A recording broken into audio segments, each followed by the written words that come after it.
You can't enter here. This area is for invited guests only. Sir, I just need to say... I don't care what you have to say. Turn around immediately. Sir, I am the... I said leave now. Don't make this difficult. Sir, I am the owner. It was a crisp evening.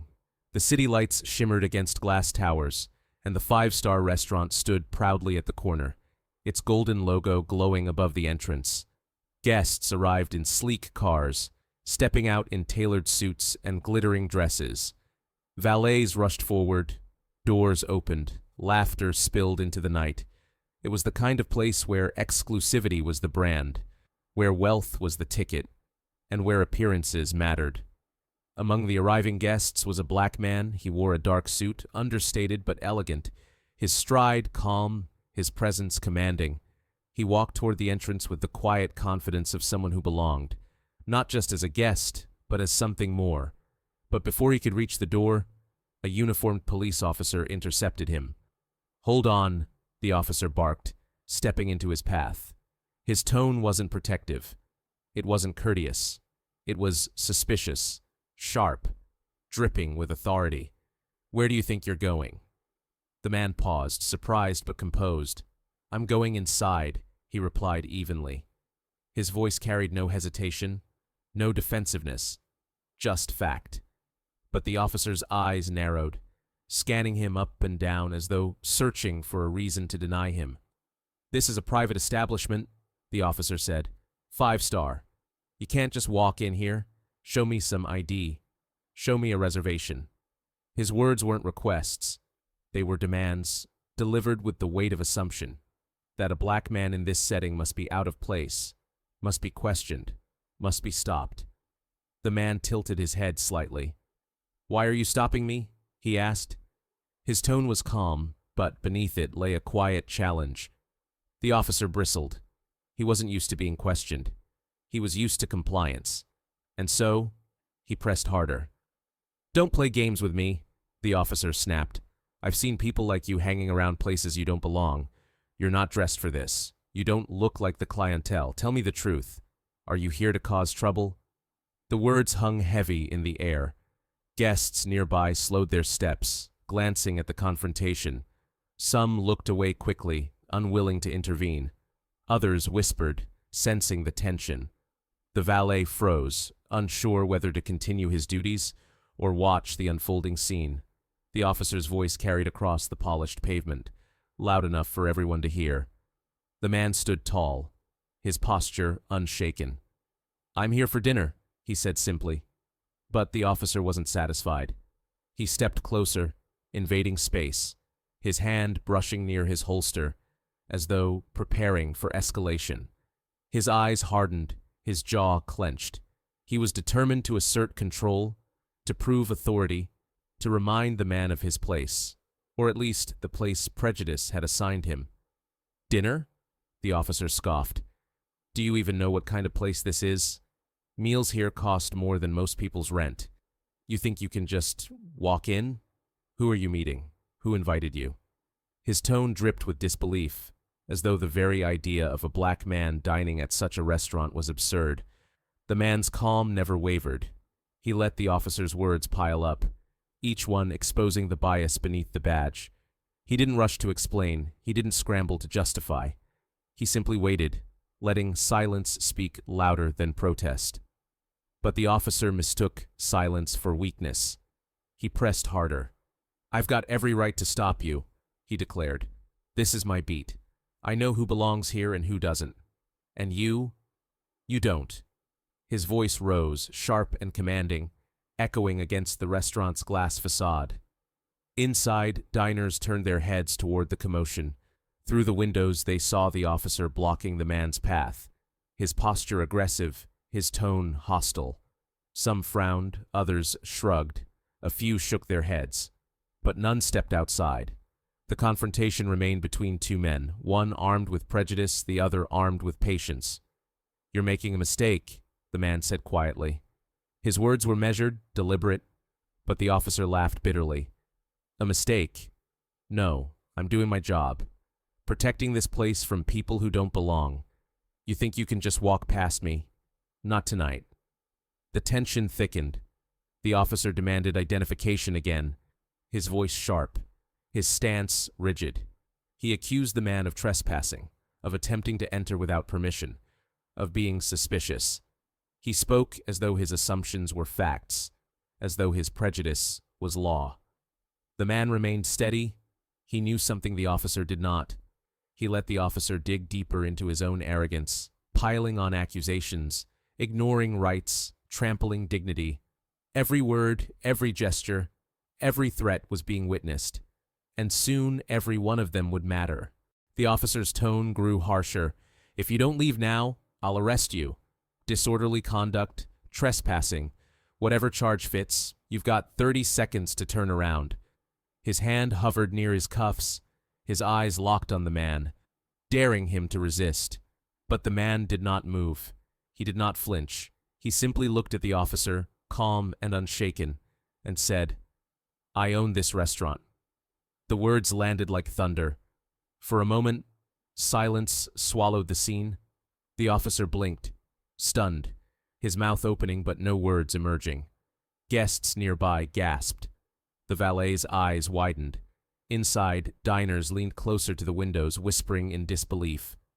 "You... what?" the officer stammered. His voice cracked, his authority faltering. "You own..." He couldn't finish the sentence. The foundation of his assumptions crumbled beneath him. The man he had targeted, the man he had accused, the man he had threatened, was not an intruder. He was the proprietor, the very person who had built the establishment the officer claimed to protect. The man's calm expression never changed.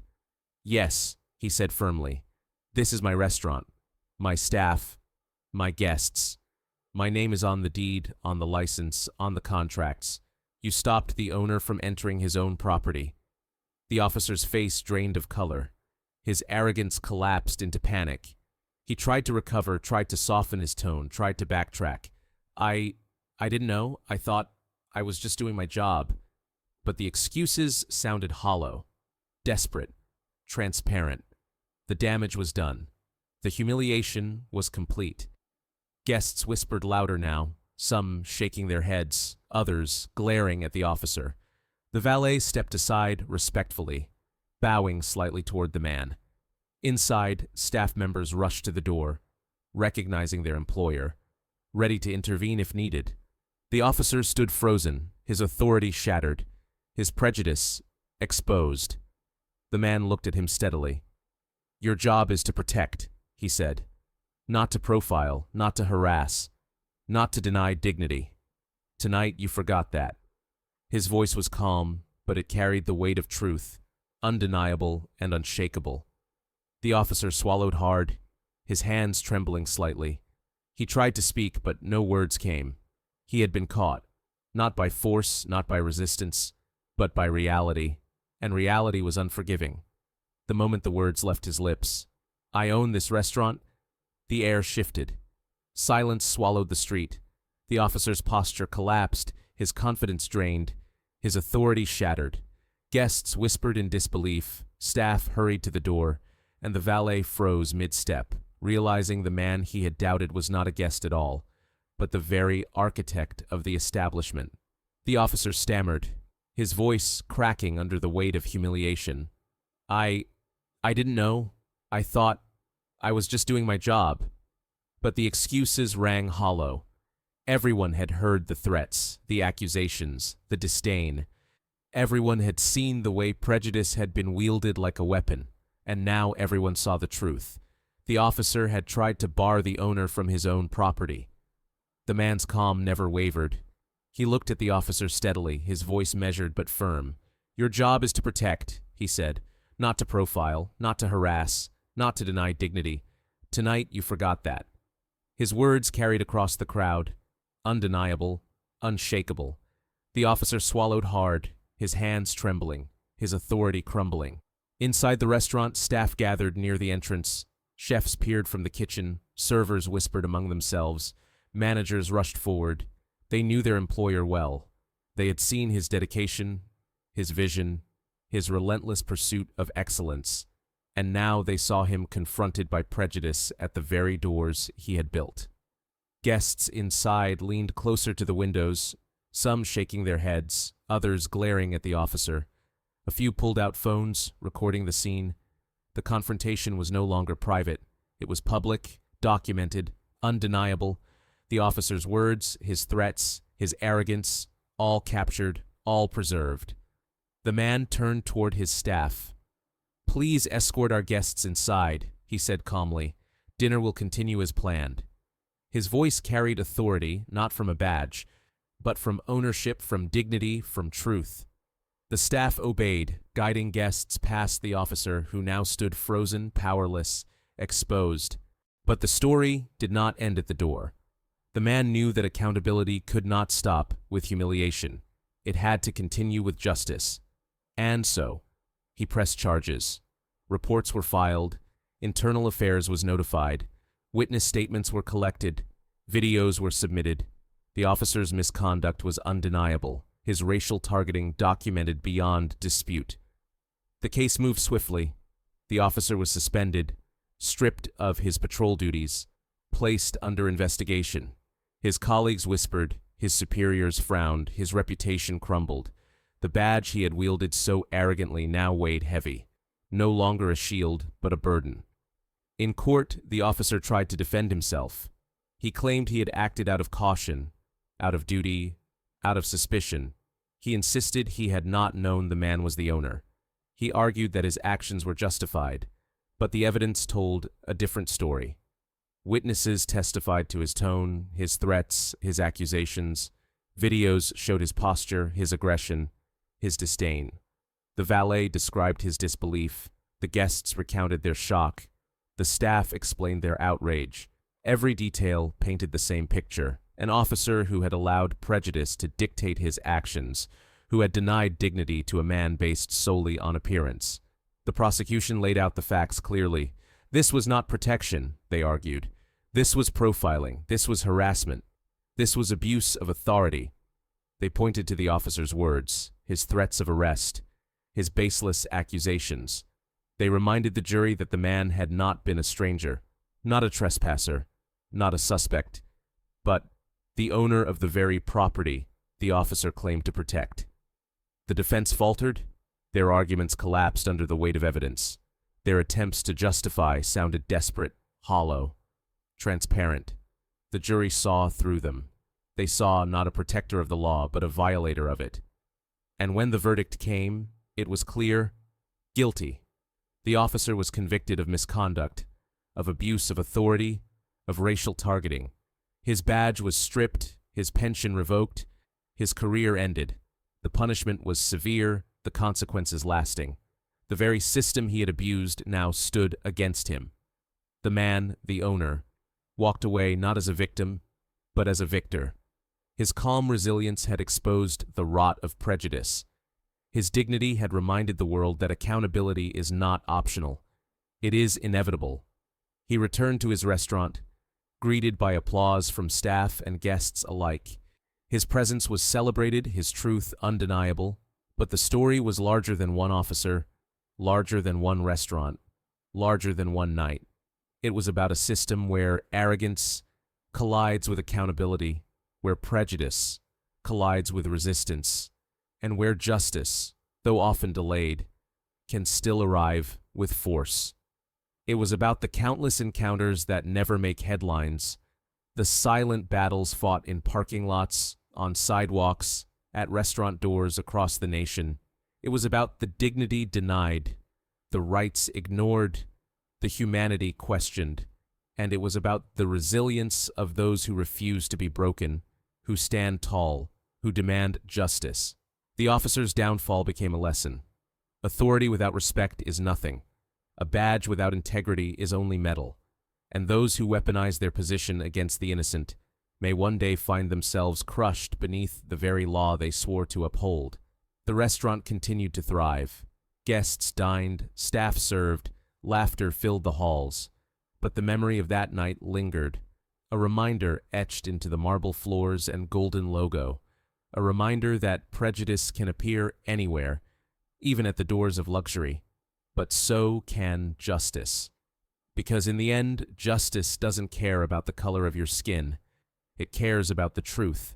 And the truth, on that night, at that restaurant, was undeniable. The courtroom verdict was not the end. It was only the beginning of a larger conversation. Because while one officer's downfall made headlines, the truth is that prejudice does not live in a single uniform. It lives in systems, in assumptions, in the quiet corners of society where bias hides behind authority. The restaurant owner knew this. He had lived it long before that night. He had felt the stares, the whispers, the doubts. He had built his empire not just against the odds of business, but against the odds of perception. And so, when the officer tried to block his entry, it was not a new story. It was an old story, repeated in a new setting. But this time, the ending was different. The punishment of one officer sent ripples through the city. Departments reviewed policies. Supervisors held meetings. Training sessions were scheduled. Words like bias, profiling, and accountability echoed in halls where they had once been ignored. The case became a symbol, a reminder that authority without respect is fragile, that arrogance without truth collapses. But symbols alone are not enough. The owner understood that justice must be more than punishment. It must be prevention. And so, he spoke publicly. He gave interviews not to boast, but to teach. He reminded audiences that dignity is not a privilege, it is a right. He explained that ownership, wealth, or status should never be the measure of respect. Humanity should be. His words resonated. Viewers saw themselves in his calm resilience. They felt validated in their own experiences of being doubted, dismissed, or denied. They saw that accountability was possible, that arrogance could be challenged, that justice could arrive even in places where it had long been absent. The officer's downfall became more than a cautionary tale. It became a morality play, a courtroom drama that exposed the fragility of prejudice. It showed that systems can fail, but individuals can resist. It showed that arrogance can rise, but dignity can stand taller. And it showed that justice, though often delayed, can still arrive with force. Inside the restaurant, life returned to normal. Guests dined, staff served, laughter filled the halls. But the memory of that night lingered.